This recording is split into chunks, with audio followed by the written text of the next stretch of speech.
visit the mission work in India, and they have a special announcement they would like to make. MAC has been helping to support the ministry of Ricky and Sudeepa Gudam in Kakinada, India for several years. When Ricky first came to our attention, we marveled at the number of different activities he was engaged in and his accomplishments with just a little money. Joanna Davila and Rocio Esquivel visited in 2019, and Gilbert and I were just there in July, witnessing firsthand the work God is doing through the Gudams.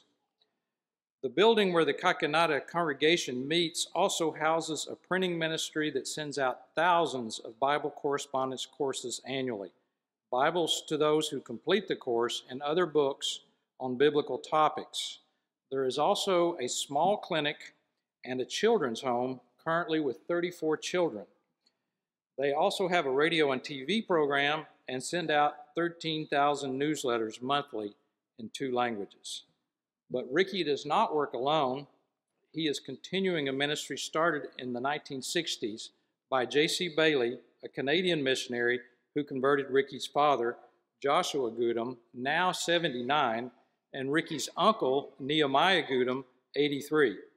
Joshua continues working in the various ministries, and Nehemiah runs the Kakinada School of Preaching with 5 other instructors and 65 students. Ricky and his brothers, Ronnie and Robin, were educated and worked in the United States, but they all chose to return to India to serve in the ministry. Besides the Gudams, there are 9 church members and Ricky's mom, Kabita, who work in the office correspondence ministry, correcting Bible lessons and handling the mail. Outside of Kakinada, Ricky works with 2 leper colonies where all the residents are Christians. Ricky himself baptized some of them. There are water wells on site, one of which was funded by the Kakinada Rotary Club while Ricky was president of the Rotary Club. There is a Christian hospital named Trinity Hospital that Ricky is closely associated with. The doctors are Christians, and again, Ricky baptized some of them. Together, they minister to many members of the church outside of Kakinada.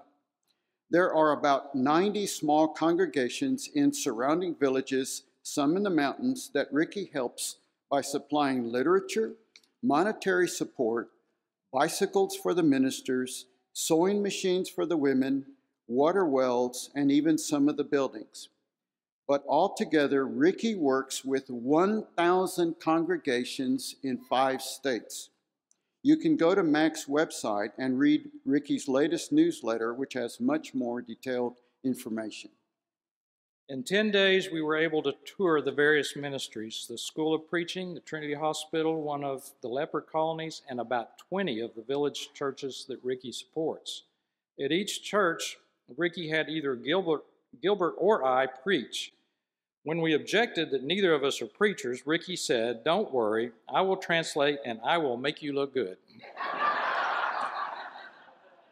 The thing is, we could not understand a word he was saying, and it was a bit suspicious that a simple phrase from us could translate into a 30-second monologue. I don't know, maybe it's the Telugu language. Anyway, only a few small children were put to sleep by our talks. At the end of each service, we were thanked and honored. They would place a garland of fresh chrysanthemums around our neck, sometimes a colorful shawl over our shoulders, and then take many pictures. We felt like celebrities. We prayed with individuals who had various illnesses or other requests. We were served hot tea, coconut water, and sometimes a spicy meal. Everywhere we went, we were struck by the humility of the people, the well-behaved children, and the gratefulness expressed to us and Ricky. We were also made aware of various needs these poor village churches had. You can see them listed in the bulletin insert, as well as a way you can contribute to their needs. The Sunday that we were there, Brent and I both preached at the Kakinada congregation. The worship service lasted 2 hours. On our last full day, we went to the beach. They crammed the 34 kids from the children's home into 3 motorized rickshaws called tuk-tuks. The kids made room for Brent and I to ride with them. When we got to the beach, a few kids grabbed each of Brent's hands and walked with him to the water's edge, where they sat letting the waves hit them. He said it was a lot of fun. I did not get in the water. I was busy watching to see if each time a wave went back out, any of the little kids were missing. I want to close with two quotes from Mark Amsher. The first quote is, "Wherever we go, God is already there."